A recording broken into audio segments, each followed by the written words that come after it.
Joshua 15 and 16 is where we are this morning. Now, if you're my age and you hear the name Monty Hall, most of us will quickly think of what? Let's make a deal, right? Now, if you're with a group of people and they're playing cards and you want to play too, what do you say?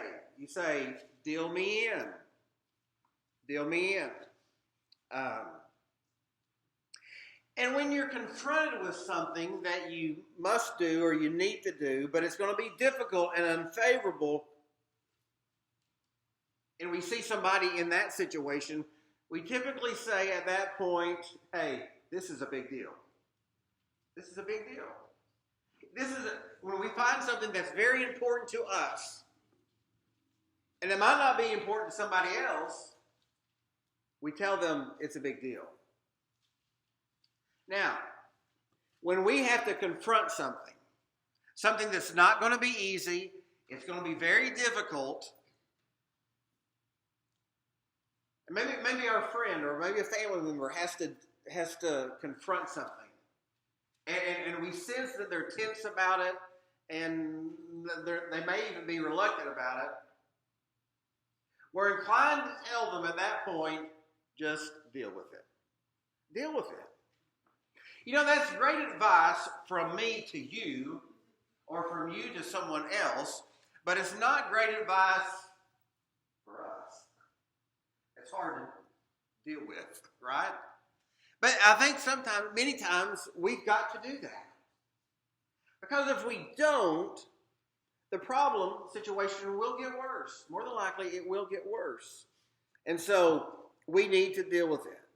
It's because that when we're facing something that's not easy or pleasant, but we need to do that because in the end, there will be a blessing, I believe, that comes from it when we deal with it. Let me give you a couple of examples. Let's say you have a plumbing problem at the house, maybe a dripping faucet. Now, we can choose to deal with it or we can choose not to deal with it. If we choose not to deal with it, then the drip continues and it even gets worse. And if you've ever been in a situation like that, it also gets louder. You know, that dripping faucet gets louder. And, but if we choose to deal with it, all we need to do is go down to Home Depot, get a little rubber washer, put it inside the faucet, and more than likely that will fix it, and life will not be annoying or irritating anymore because we've dealt with it. Let me give you another situation. Let's say there is a relational conflict, a relational problem that I have with someone else. Here again, we can choose to deal with it or we can choose not to deal with it. If we ignore it, then the problem will persist, just like that dripping faucet. But if we choose to deal with it, we choose to pray about it and ask God to work in it. And we react in the spirit, not in the flesh. And we confront that situation more than likely as we deal with it and confront it in a Christian way. God can use it to bless and more than likely even restore that relationship to where it's a blessing again. Not dealing with it is a sign of compromise. It's a sign of concession. And at the very worst, it's a sign of giving up or giving in. And that's basically what we have this morning in Joshua chapter 15 and 16. And the message is entitled, Deal with It. Deal with it. Church, this may feel like, it may sound like a different kind of a sermon. And I believe it will be for all of us. Because I believe all of us have something to deal with. You may be the greatest Christian in this room. I would still say you probably have something to deal with. All of us do. I was reminded once again at this pastor's conference on Thursday, even among the pastors, they were saying, we're all just a big bag of needs.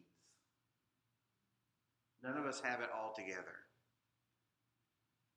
And so there's some things we need to deal with. Joshua 15 and 16 is where we are this morning. Now, it sounds like, oh, we're going to be studying a big passage of Scripture. We're really not. I've gone through this, I've prayed through this, and I'm picking up, I believe, what are the highlights here for us to get. So, let's read here. And there's basically 2 points. There's a man who had a deal with it mentality, and then there are some people who did not have a deal with it mentality. But first we're going to look at the man who had the deal with mentality. A little bit of a review, but I want us to go back and look at the life of Caleb in chapter 14. In chapter 14, look at verse 10. This is just a quick review, but it's going somewhere. So here I am today, 85 years old. If I am still as strong today as the day Moses sent me out. I am just as vigorous to go out to battle now as I was then. And then the last part of verse 12 says this, talking about Caleb, the Lord helping me, helping Caleb, I will drive them out just as God has said. And then verse 13, the last part of verse 13. Why? Because Caleb followed the Lord, the God of Israel, wholeheartedly. Now skip over to chapter 15, and we're going to see the result of that. Chapter 15, verse 14. From Hebron, that's a town name, Caleb drove out the 3 Anakites, Shishai, Imon, and Talmai, descendants of Anak. So when you put all that together, there was a situation that fell in the lap of Joshua. And Joshua was going based on a 40-year promise that God was going to give him this land. But now he's 85 years old. But Caleb is still as determined to see God fulfill that promise in his life as when he was 45. And so what we have here, there are about 3 things from these verses that I see in the life of Caleb. The first one is this: Caleb took responsibility. He took it upon himself to deal with the problem. He didn't expect someone else to deal with it. He dealt with it himself. He didn't blame someone else because they didn't deal with it either. The word entitlement was not in Caleb's vocabulary. He took ownership in the situation. He rolled up his sleeves and he dealt with it. Now, being 85, I'm sure it wasn't easy, but he dealt with it. He dealt with it. Why? Because it was his battle and his responsibility. Caleb took responsibility. Something that, I'm going to be honest with you, is lacking among our culture today.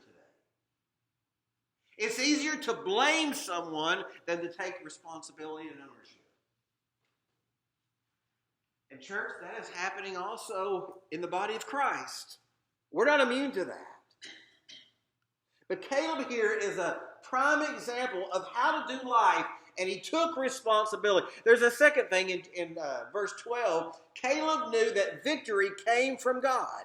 Look at verse 12, the last part of verse 12. The Lord helping me, Caleb says, I will drive out just as God said.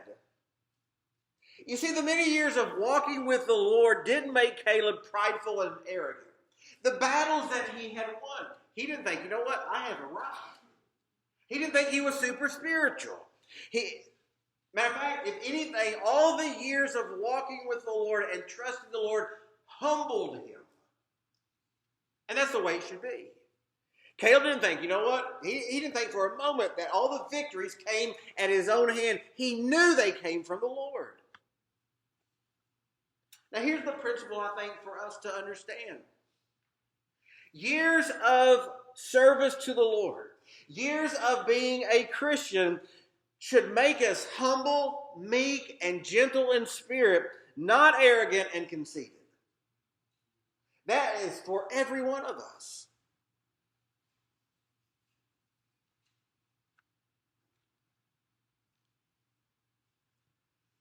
There's a temptation.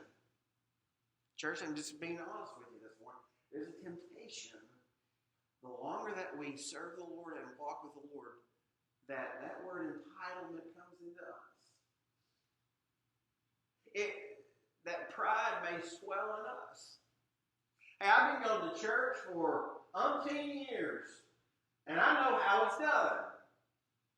I know what we should do.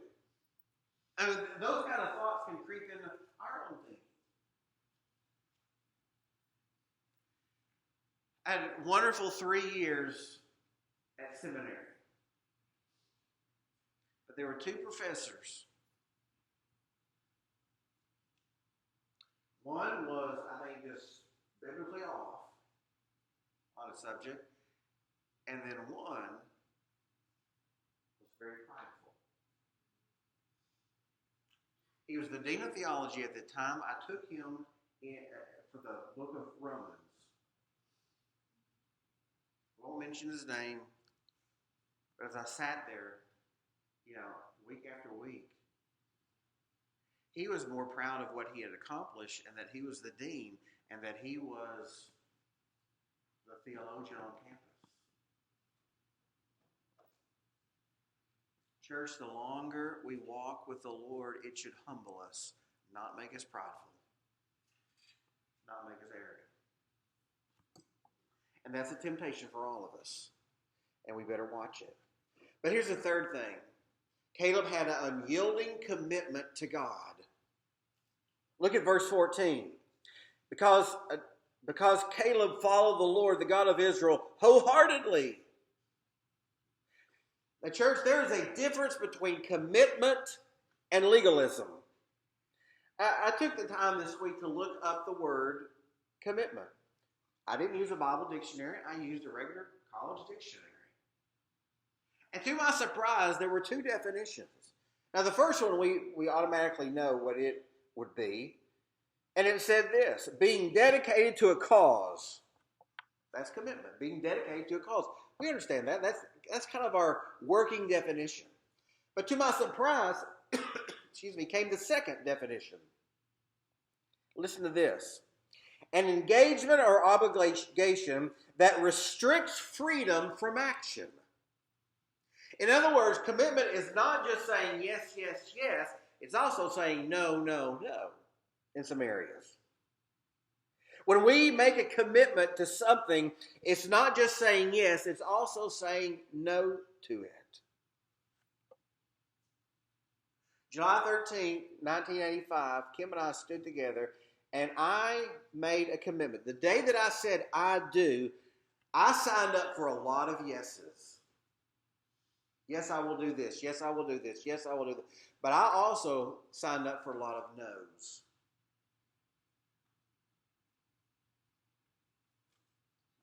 No, I will not do that. No, I will not go to lunch or dinner with a lady if my wife's not there. No, I will not engage in this activity or go to that place. That comes with the territory too. Not just the yes, I will love you, yes, I'll provide, yes, I will care, yes, I will be your husband, yes, I will love you, but I also said no. That's part of it. Priscilla and Travis are about to do that in October. If Travis doesn't blow it, that's going to happen.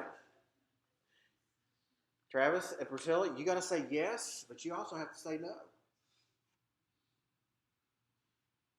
He will become the most important person in your life outside of Christ. She will become the most important person in your life outside of Christ. And in order to maintain that, you've got to say some yeses and some nos. And so that comes with the territory. Today, many Christians, I think, confuse the word commitment and legalism.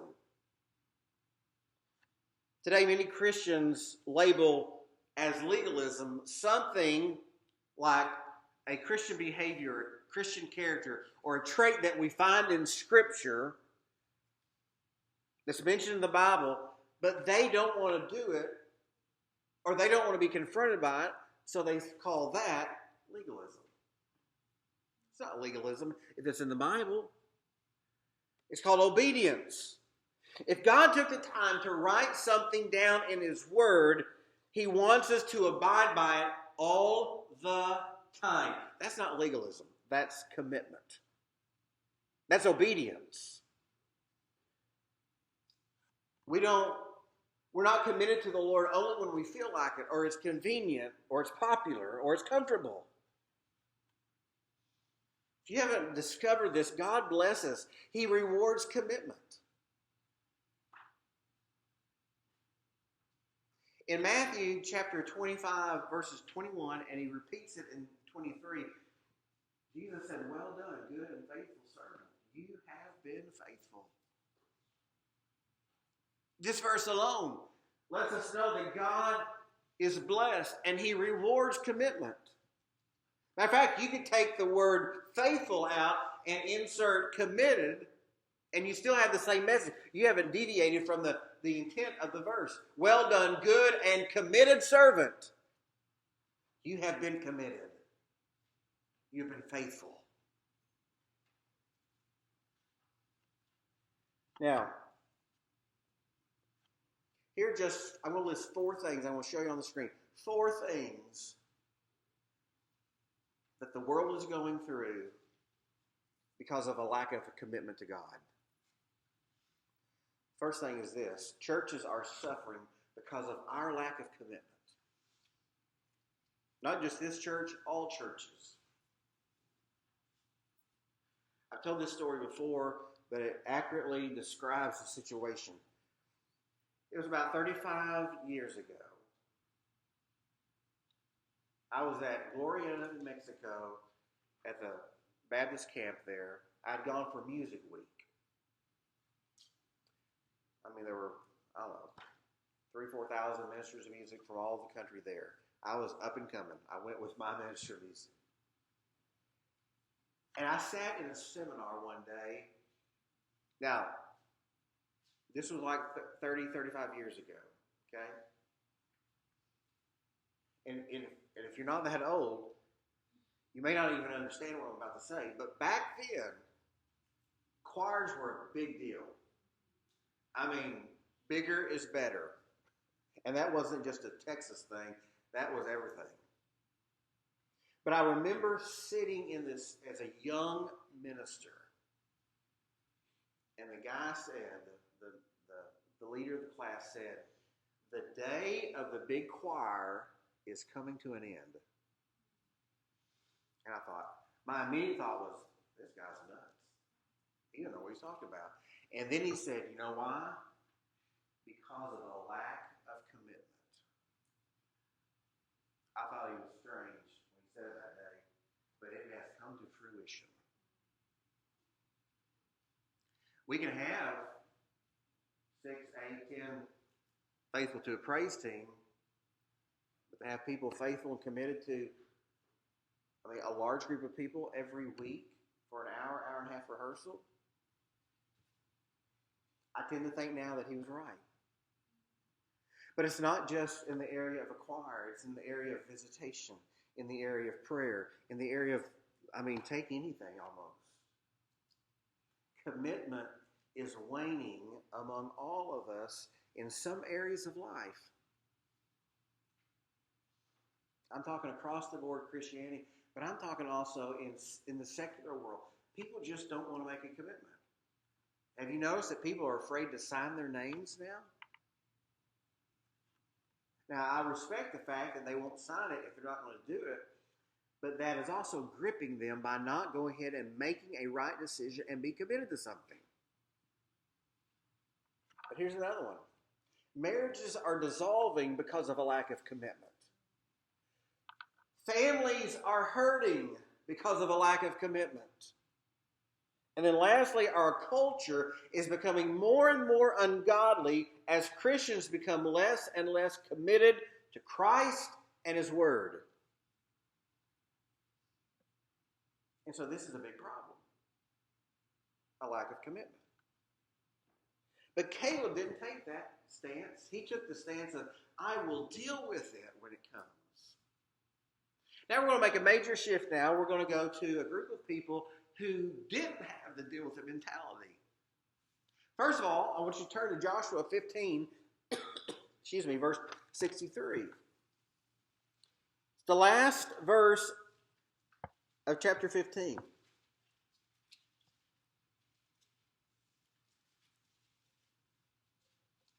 Look what it says. Judah, the tribe of Judah, not just the man, the tribe of Judah could not dislodge the Jebusites, another name, Canaanites, very specifically, Jebusites. In other words, enemy of God.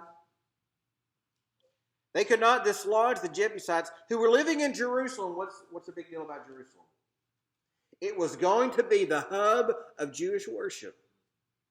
Now, it's not yet, but God knew that that was his city, and he was going to elevate it. But there's a problem now because Judah couldn't dislodge the Jebusites from Jerusalem, who were living in Jerusalem. And to this day, the time of Joshua's writing here, the Jebusites were living there with the people of Judah. Now, the last phrase is all important. They were living, the enemy was living with God's people. There's the problem. And what did God say to do? When you come into the land, what did he say? He said, eradicate everything. Because God is a hateful, unfair God? No, because God knows their heart.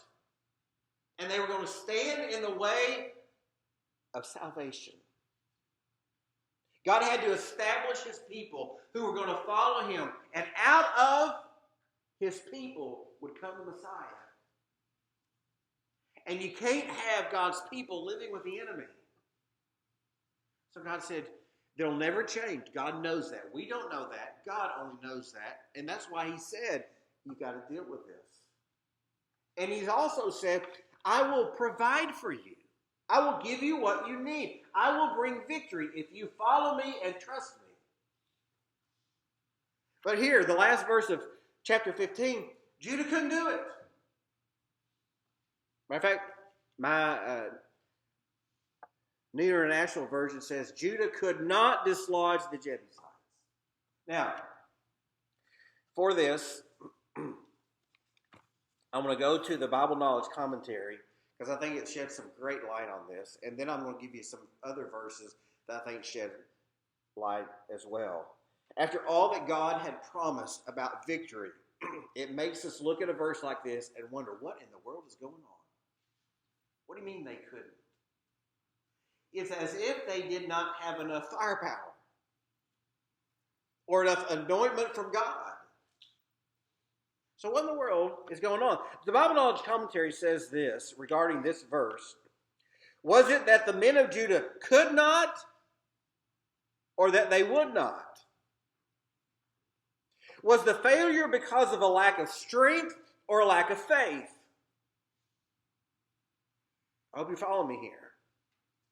The account of Judah's inheritance ends with an ominous and foreboding note, or on an ominous and foreboding note. Now here's where I want to supplement biblical text. If we were to go to the next book in the Bible, it's the book of Judges. Verse 8 and verse 21 gives us a lot of commentary. Because at that point, verse 8 and verse 21 says the Canaanites are still around. They're still around Jerusalem. So it appears that Judah didn't properly deal with the situation. Now, just kind of a quick biblical history here. Part of Judah occupied Jerusalem, and part of Benjamin occupied Jerusalem. If you're a baseball fan, it's kind of like in Chicago. The Cubs are on the north side, the White Sox are on the south side. Okay? They're still in their own designated allotment, but it just happens the property line kind of goes through Jerusalem. And as I said, Judges 1:8 and 1:21 speak of Judah and Benjamin. They didn't get it done. And you say, well, okay, there was a mistake there. They should have. I'm sure it wasn't that bad. Well, the next time we find out that the Jebusites, the Canaanites, are totally driven out is 400 years later, and King David has to do it. So for 400 years, choosing not to deal with it, God's people suffered. Let that soak in. Our actions have consequences, good or bad. And because Judah and Benjamin did not do that, we end up with a long-term problem. Now, turn to Joshua 16, verse 10.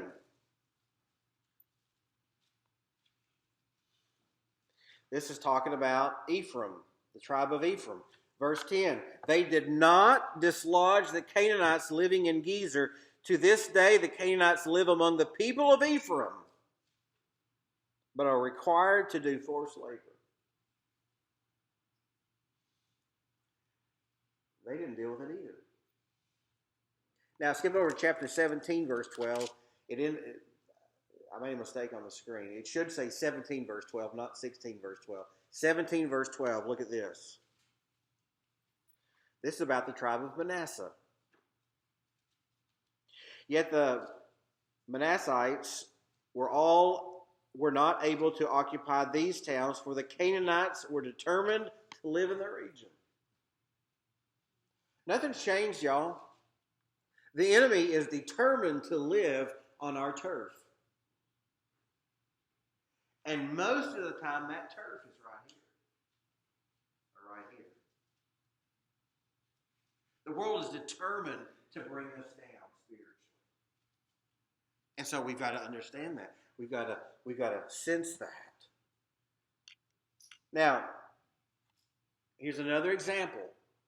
Actually, two more examples of God's people not dealing with the wrong.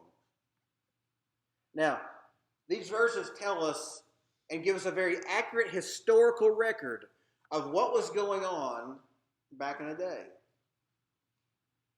But there's also something I believe that's even greater and that's much more important, and that is a spiritual principle that's going on. Now, church, if you haven't heard anything I've said, hear what I'm about to say. And here's the spiritual lesson.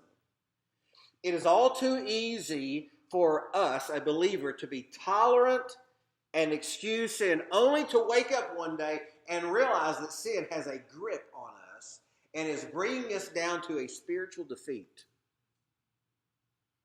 We typically don't know it when it first happens. So what one of the modern day Christian songs talks about is a slow fade. It's a slow fading away from God. It is very easy for every one of us to tolerate sin in our life and then one day realize, man, it's got a grip on us and it has brought us away from the Lord. It pays to deal with sin decisively and harshly. It's a big deal. It's a huge deal.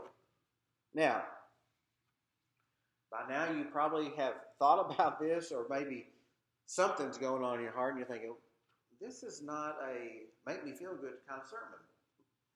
No, it's not. It's not. At least not yet. I believe feel-good sermons are kind of overrated anyway. What we need is to be confronted by God and His Word. Because I know my tendency is not to gravitate toward that. I've got to stay with Him in order to be connected to the vine so that I can do some things because God is working through my life. So feel-good sermons is not really where the most spiritual victory takes place. If we really want to feel good about ourselves, we've got to do about four things. First of all, we've got to deal with the sin. We've got to repent of that sin. We've got to walk in obedience with God. And then fourthly, we need to live in an obsessive level of relationship with Jesus. Deal with it, confess it, walk in obedience, and live in an obsessive love relationship with Jesus. That's how it's done. You say, Brent, that's hard. I know it is hard. I know it's difficult. Because our flesh wants to gravitate to what we like and what we want. But that's when true good feelings about ourselves come. Church, if we want to be honest, I hope that's why we came this morning. We don't be honest and open with the Lord. If we're genuinely honest, we need to get real. We need to be honest with the Lord.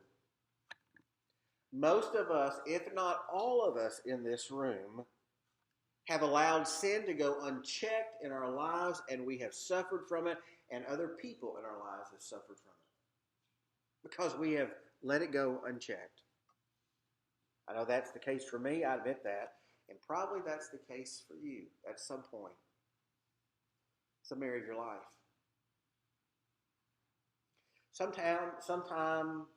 Somehow, we convince ourselves that that little sin that we do is not that big.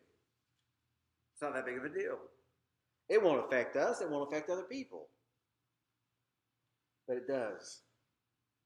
It does. You can't get around it. It damages our fellowship with Jesus, and it damages our relationship with other people. Jesus said it this way in Matthew 25, verse 27. You have heard that it was said, do not commit adultery. But Jesus said, I'll tell you that anyone who looks at a woman lustfully has already committed adultery with her in his heart. It's a different standard with God. He goes on, he says, if your right eye causes you to sin, gouge it out and throw it away. It is better for you to lose one part of your body than for your whole body to be thrown into hell. And then the next verse, and if your right hand causes you to sin, cut it off and throw it away. It is better for you to lose one part of your body than for your whole body to go to hell. Now, what is Jesus saying? What is he saying here? I do not believe for 1 second that he's talking literally do this. Because all of us would have gouged eyes out and no right hand. But what Jesus is saying is deal with it swiftly and thoroughly. Don't let the sun set before you deal with your sin. Deal with it quickly, promptly. It's a serious thing. Church, nowhere in the Bible do I find where God says or the Word says that we are to wean ourselves off of sin gradually. We have that approach to some things. You know, if we want to lose some weight, we wean ourselves off of the sweets.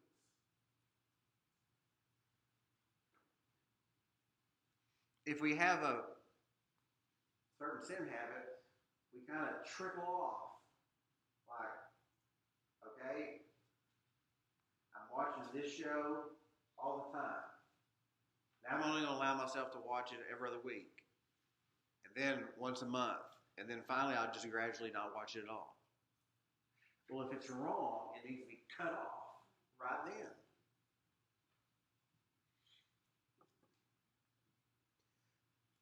Paul has another verse for us in 1 Corinthians 5. Your boasting is not good. Don't you know that a little yeast works through the whole batch of dough? Get rid of the old yeast that you may be a new batch of yeast. Just get rid of it so that you become new and refreshed and spiritually alive and vibrant again. As you really are, he said. Paul is acknowledging the church at Corinth. They are spiritually born again, but they're not living that way. And here's the reason why we can do it. Because Christ, our Passover lamb, has been sacrificed. The penalty of sin has been paid for. We just need to live in righteousness. Now, I started to do this. We have a bread machine maker at the house.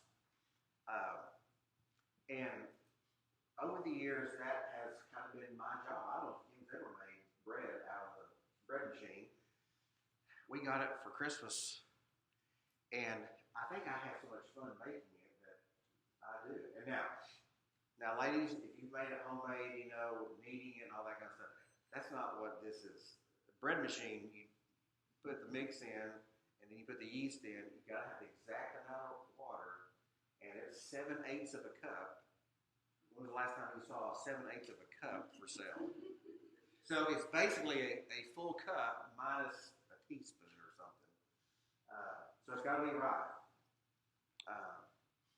But I started bringing my bread machine up here and actually started a little before the service so that after the service was over, it would ding and click. But then I thought, what happens to bread after it starts baking? It smells great. It smells great. And I would have lost y'all. Okay, now, very quickly, I want to show you. When I make bread in this bread machine, I get the box, the mix thing. And the actual dough mix is in a container. If you've ever made a box cake, it's a little bit more than what's in a box cake, but that's it.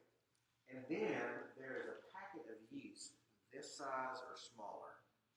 And it's almost as flat as this.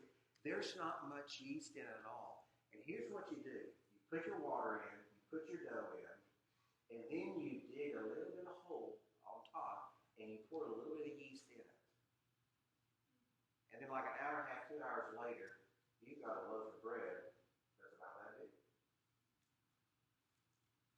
That illustrates how yeast affects us. And Paul is using yeast here in this as an example of sin. He's illustrating it as sin. And so we've got to watch it. Now, sin isn't invisible.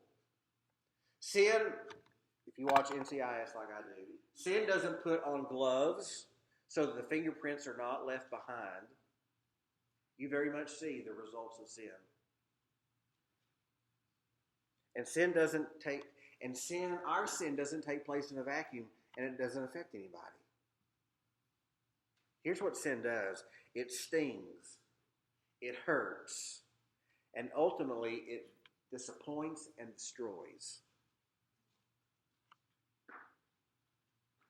The thief has come to kill, steal, and destroy. Satan, the flesh, never, ever has our best interest in mind. It will always, even though it may appear that this is going to be good and wonderful, and as the writer of Hebrews says, sin does look good for a while, but sin always has a hook in it. Always has a hook in it. And it will destroy us if we allow it. Now, this may be the most blunt invitation I've ever given. But here's the invitation right now. Deal with it. Church, Brent, deal with it. And keep dealing with it. Sin is one of those things that you may deal with it today, and it may pop up again tomorrow. But you got to keep dealing with it. Don't let up. Draw a line in the sand this morning, church. I'm begging you, like I have been pleading to the Lord. I want to do the same thing. Draw a line in the sand and decide not to go back. Whatever that thing is, that sin, ask God to help you to be fed up with your sin, to be sickened at your sin. It's not so far-fetched to even pray, God, would you cause me to be nauseous about my sin? Help me to be done away with it. Ask God to break your heart. I'm going to ask God to break my heart about my sin and to be restored to that sweet fellowship with God. You want to feel good? I know this is a preacher talking, but it is the truth, okay? If you really want to feel good about yourself, walk in obedience. Walking in disobedience for a child of God is miserable. Walk in obedience. Don't allow it to affect you and